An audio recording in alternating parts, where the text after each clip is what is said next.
Hey everybody, I'm Jody Vance. And I'm George Affleck. And it is time for UnSpun, what fun!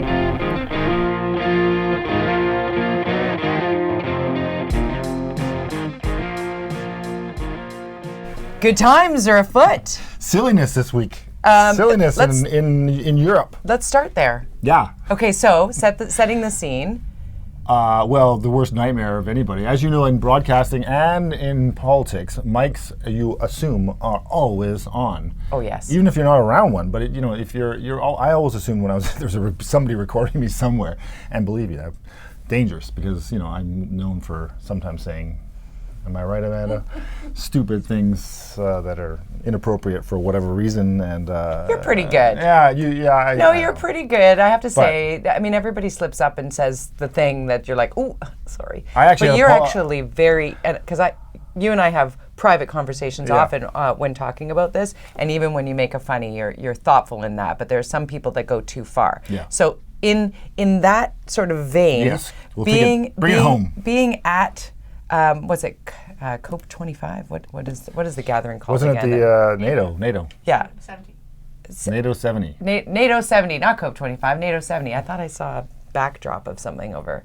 It was probably what Trump was at when he made the reaction to what the leaders laughing behind his back at Buckingham Palace at the final night of the NATO gathering, that they were all laughing at the fact that Donald Trump often basically holds impromptu 40-minute press conferences in a photo op with world leaders. Yeah. And we see it all the time. And to see a bunch of guys and a woman standing and joking about the fact, oh, did he make you late because he had one of those press conferences?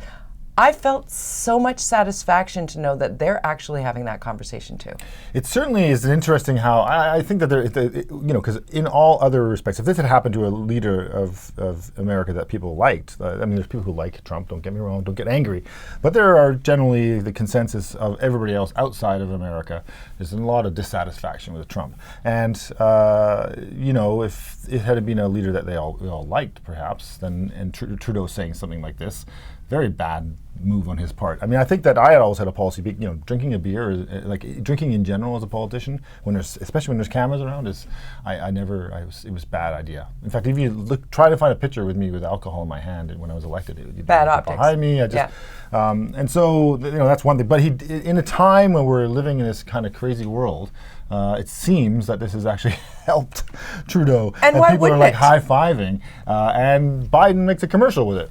Well, yeah, there's that. Came out today. Okay, so it's Macron and Boris Johnson and was it Princess Anne? Princess Anne. And the leader of the Netherlands? Yeah, all having that conversation. And my argument would be, even if you liked the president, even if whomever they were talking about holds that impromptu press conference without having ever really in the last year had a press briefing at the White House, and just utilizing these situations, because I'm constantly watching these things, and those world leaders sitting there are really uncomfortable at the line of questioning that ends up happening and the ramblings of this man. And even if it was, let's go back to the prior administration, if it was Barack Obama, who would never do this, he'd do his handshake photo op and they'd walk their separate ways, and then he'd actually have a press conference with the press corps and do it properly. Yes. It's the fact that like him or hate him, he is trying to break from the norms of how these things work, and everybody in the room has must stick to agenda that is like. So when you're 40 minutes late for the next one, that makes you 40 minutes late for the next one, and your flight and your people. International conference, it really screws things up. It screws everybody up. So to stand there and say this is not cool is okay with me. Except, so here's an argument that I kind of agree with, and I think the timing is right because it's Christmas season, is that some will argue that why didn't Trudeau just, and Trump saying he's two-faced. Why not Trudeau complain to him in that moment? Think of that, and here's my bringing it to Christmas. Maybe next time. Love Actually. Yeah. That scene where the Prime Minister of England, which is played by Hugh Grant, goes and slams the president and says, "No, this is not right." In the middle of a press conference, and shocks everybody. Everybody's like, "Yeah." I think we're almost there, George. Yeah, I think we are. Not much to lose now for Canada. We're on the Love Actually meter. We're like getting right about the there. world according to Love Actually. Wouldn't that be just poetic. Yeah. But it's one of those, it only takes a couple of the right things to happen, the right people to speak out. Like Nancy Pelosi earlier today, because we record on a Thursday. So this morning, Nancy Pelosi said that we're moving forward. Yeah. Moving forward. And now it will go to the Senate, where all of the Republicans in the Republican Senate are like, yeah, no. But all it takes is just a number of those people in the Senate who are Republicans to feel like maybe pushing back against this president that is kind of holding the world hostage with chaos. Sorry, that's how I feel. Maybe it just takes a couple of people to step forward and for it to hit maybe Donald Trump to look foolish at being that guy. Like, everybody's so afraid of what he'll say on Twitter, and I mean, we saw. Maybe he'll attack us today. UnSpun podcast. That's it. Real Donald Trump. Can we add him? No. But the scary thing is right. But I mean, the scary thing is here that how lives have been destroyed by the president, the most powerful man in the world, using his position to slam people and without facts. The former FBI agent who just did an op-ed piece about how it destroyed her life on the text messages that went back and forth. Like, there's a lot going on here, and I don't think that Trudeau going, oh, did he make you late because he held a press conference that was unscheduled? I don't believe that that's a problem. And Joe Biden's ad already, I think, 10 million views or something. It looks really good. Yeah. It's going to be interesting. I think that because all normal practices in politics seem to be out the window in every respect now. Donald Trump Jr. of course posts out on Twitter the two-faced Trudeau using the blackface thing. It's like, oh my God, this is like high school. It is like high school. Where's the Mean Girls meme? It's totally like high school. Yeah. But the problem here, and I believe that this is what the impeachment proceedings are about, because I don't think anybody wants to impeach a president, but if you don't hold him accountable for what the proof is showing, then you're opening the door wide for this to happen again and again and again in the future. Like, that's the problem is the polls are going the opposite way, though, for Trump. As far as support for impeachment. So but the polls had Hillary Clinton. Communication strategy is polls working. had Hillary Clinton in a landslide. Yes, I heard. Yes, somebody reposted her conversation with Howard Stern this morning, and she said it was in her book. Amanda mentioned to me where she said that in the inauguration where she turns to W. Bush. W. Bush, and he goes, well, that was weird as shit. I think he's okay. Because even that was the remake of W. Bush there, the beginning of the remake of his persona. Remember when we thought he was the worst thing ever? Yeah. So let's move along to more weird stuff. Interesting. I found this, Richard Zussman, who I absolutely love, legislative reporter, online, digital, and on TV, but his title is. Always smiling, even though he's in Victoria. Yeah. I'm not sure how that's possible. Because he's Zuss daddy. But he had an interview with Daryl Plecas, Speaker of the House, right? Yeah. And he did a Facebook Live. And I had to send it to you. You sent it to me, and I watched almost all of it. Almost. But there was that one line which I thought was hilarious, where he said, "This is not a popularity contest." Yeah, he said, politics is not a popularity contest," and I'm like, okay, I got to turn this off. I mean, that's exactly what politics is. It's the popular vote. That's how you win. I just think that his perception, and he was starting to slam media without slamming media, but he definitely thinks the true story has still not come out properly of what's really going on. And he said it's partly because you can't access all the information that I have and all that stuff. But he feels bad about what happened to the Sergeant at Arms, and sure. He said, "I feel bad, but I would do it again the same." And then his right-hand man, Mullen, that security report has been delayed until later next year. And where's the RCMP report on that one? We're waiting. Okay. We're waiting. So we'll get more of that in the new year. We will. You know what? We are going to keep up on. We're going to do that list for our Christmas time show. We're going to do a list of things that we're going to keep an eye on. We'll do the look back. A naughty and nice list for the new year? Ooh, I like or something? Okay. Something like that. Yeah. We should talk about John Horgan. He's still using lit on his Twitter. Stop that. Dad jokes are only good once, and then your good. Kids usually tell you that you're lame. It's like wearing that fashion thing that you loved once, when it cycles back through, you can't wear it a second time. Like, there are no bell bottoms in my future. You know, Well, I rock the mom jeans. Don't guarantee that. The mom jeans are back. I know, but I can't wear them because I wore them when they were first in. John Horgan wears them. I happily will pass on stonewashed denim as well, just in case. Yeah. So John Horgan, you gotta let go of I just want to see some of these photos now of your earlier I can days. show you some big hair, man. Yeah. Big hair. My kids send me these dad jokes all the time because I don't think I make dad jokes, but apparently I think I'm just funny. But apparently that in of itself is a dad joke. They like to send they send me my material. Yeah. For the next Christmas dinner that I'll be doing my jokes at. You embody a dad joke. I'm not sure if they're mocking me or embracing. They're mocking you. Or they think I'm hilarious. They're mocking you and they think it's hilarious. I make up my own dad jokes though. I write my own stuff. That's also a dad joke. I make up my own dad jokes. I write my own stuff. I don't buy my socks. Did you see the writing on the wall with the Trans Mountain, where it was? Yeah. Horgan saying, "Yeah, well, you know, that's the way it goes. Here we go. It's gonna get built now. Oh yeah, those lawsuits. Meh, you know. I mean, it's like called nuisance lawsuits, I believe.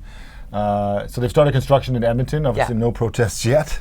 But as they head towards British Columbia, I imagine we'll see people tying themselves to things and when the weather gets nicer. Things, and then the government's going to have to step in as they would have if they hadn't bought the pipeline to get it built. So this whole process of buying the pipeline to make people happy, I think you're still going to see the same people tying themselves to it and protesting, and then RCMP having to do their thing to get the people out. But it'll get twinned. It'll get twinned. It'll get done. About time. Yeah. To transport all that water we're going to need from the Rockies in the future. In the future. Yes. 11th hour deals. Last week we were talking about, the countdown was on in earnest to a transit strike. Yeah. And it did not. Strike averted. That was because I was away for part of that, and then and there was all this fear because of Wednesday, and I know that my team we were making all these plans where it was people who were going to have to drive their cars to work. What a concept! Or you found out how many people just don't have cars anymore. Yeah, so work from home, and all this thing. So, but it didn't happen. So, but we're still waiting for something to happen with the teachers. That's still they're locking horns. Some budget talk. We'll get to Vancouver. Some budget talk. We'll get to Vancouver in a second, but let's start with the Surrey budget because that was quite.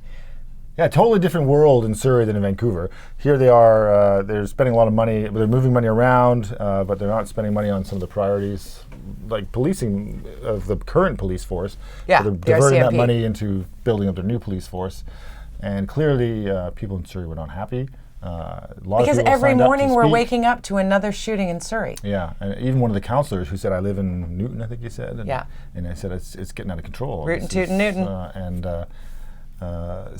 Surrey is going forward with their police force at the expense of safety in their town. So it's... Like, a friend of mine on Twitter said, the crime rate in the city of Surrey is so dangerous. The way it is right now, we don't have time to paint cars.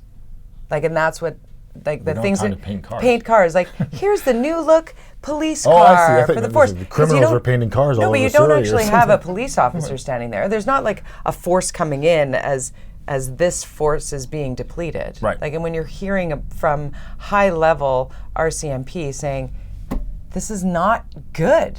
What? Yeah, they totally came out and slammed the mayor, which is unusual for the RCMP to do that publicly. And of course, the future police force that will be in Surrey, if it ever happens, will have less police than that are currently available now. And so I could see why people in Surrey are probably getting a little worried. But hey, he won on that. He campaigned on that and won, and therefore he's moving forward with it. And that's why you got to look out for the promises to the actual implementation of things. Because the promises are super hollow when, your city's security is at risk, or your affordability. But then you get mad at somebody who doesn't fulfill their promises. So you could argue. But that's what I mean. That's what I mean. Be careful that you're. Oh, yeah. I believe in Doug McCallum because he has made this promise, and it's like, but what does that mean exactly? How will that work exactly? Oh, it's not going to work, or it's going to take exponentially longer than anybody. I mean, just because he made that promise with about 20% of the vote. I think that is an interesting challenge we have with democracy, and it's sometimes you have to go through a process and come to terms with the fact that maybe your promise sucked. Yeah, maybe you need to change your plan.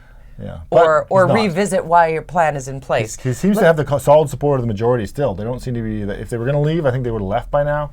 And so he still has that majority on there, and so he's driving forward with his agenda, and we're only 1 year into a 4-year mandate. Right, but there are a lot of city councillors who have said, I'm out. Yeah, so they'll create a new party, and we'll see what happens. But we'll get into party politics Diane Watts more. will come back as a mayoral candidate, and then maybe.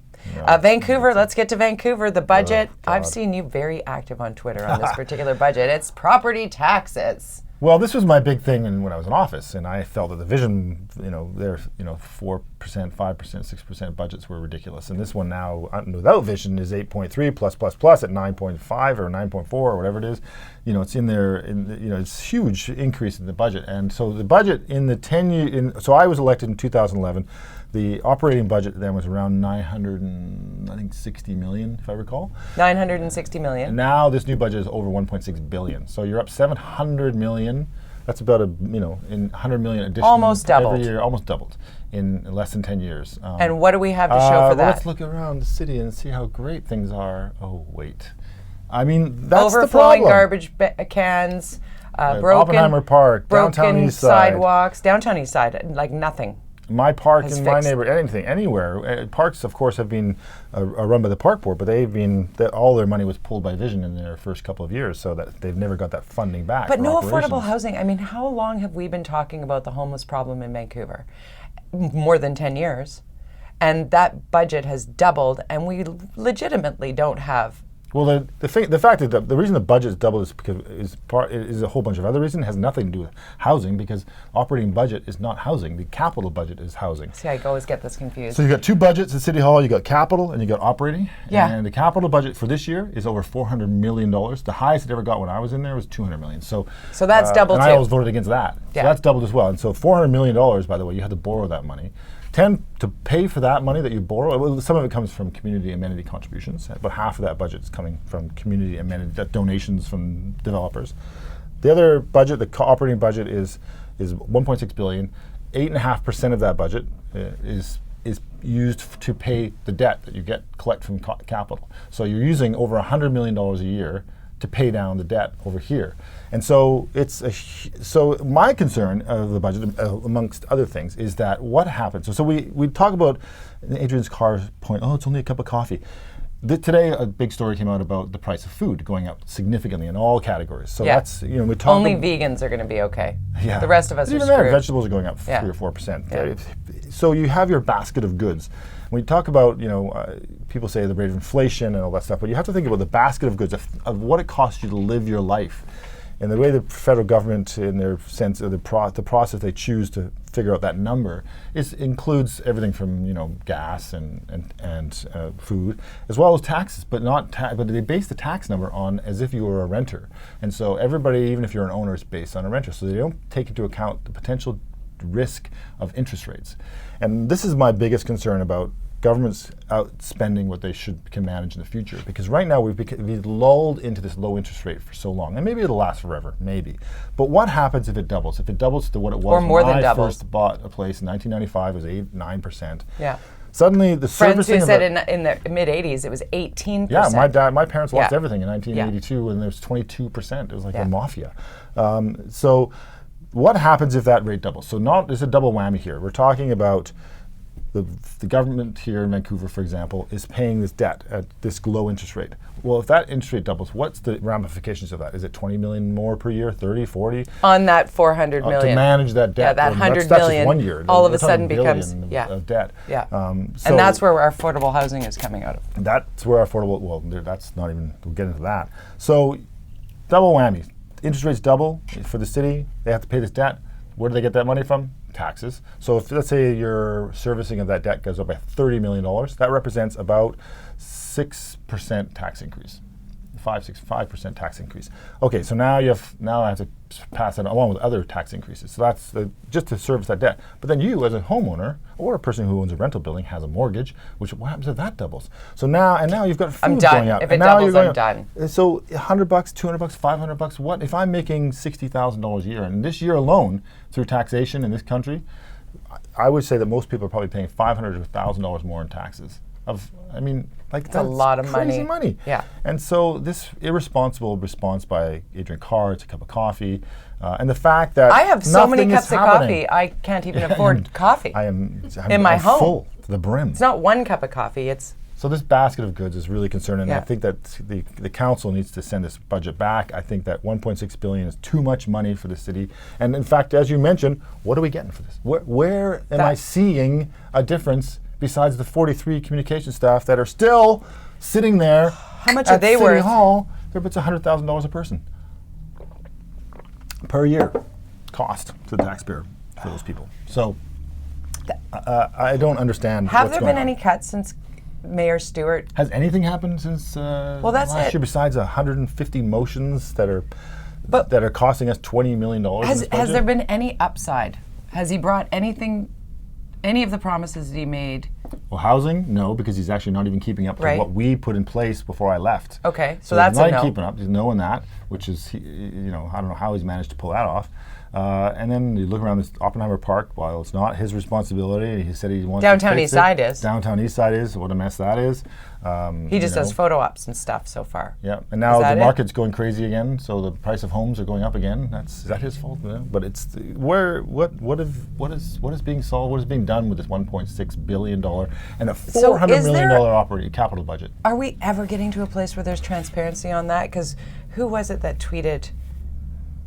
I want to say it was Justin McElroy at the CBC who tweeted, like, can we just get, instead of 15 pages of PR and spin and marketing at the front end of the budget, can we just get like a balance sheet? And he said that, and actually I thought he was talking about Vancouver, because I retweeted that saying thank you. I thought so too. And he was talking about another community he was in that night. He responded saying that wasn't Vancouver I was talking about, but it's relevant. I would love that though. That was always my argument, and I hear other councillors, that's what they're saying. So...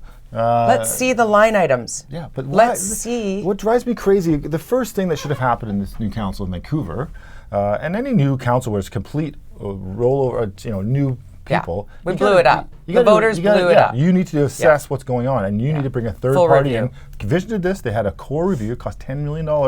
Some would argue that was money. Spendy. Yeah, but then they saved probably $30 million. They say. They would argue. But it's still, you have to decide, okay, is Sadhu Johnson, the city manager, the right guy? A lot of negative PR about is he the right guy for that job? Should we be looking at a change? Is that something we should be looking at? A lot of people are pressuring the council saying you need to clean house. Well, how do we know if we should clean house? Well, how do we know that what Vision put together? Is this Vision's staff? But can Kennedy Stewart do that? Because there's a lot of people have said, and correct me if I'm wrong, that when somebody goes, I think I could run for mayor, and then you get in there and you realize that you don't have carte blanche. You can't just... You're just a vote. Right. You have the mayor's office, and it's... That's a powerful vote. Yeah, you should have influence over, and he has 5 votes that are pretty strongly supportive of him. And there are mayors in other jurisdictions around Metro Vancouver who are finding greater success in tackling some of these issues. Brad West. Burnaby's doing a lot of stuff for the first time ever, by the way. I posted that today because I want to say Burnaby has made really interesting decisions this week about forcing developers to pay for the rent of people who they kick out of these places and then let them come back at the rate that they were paying in the previous rental building. This is a significant cost to to developers. Because you're going to rent evict and then let them back even though you've done all the upgrades and fixed or even brand spanking new, but they still get it. It's almost like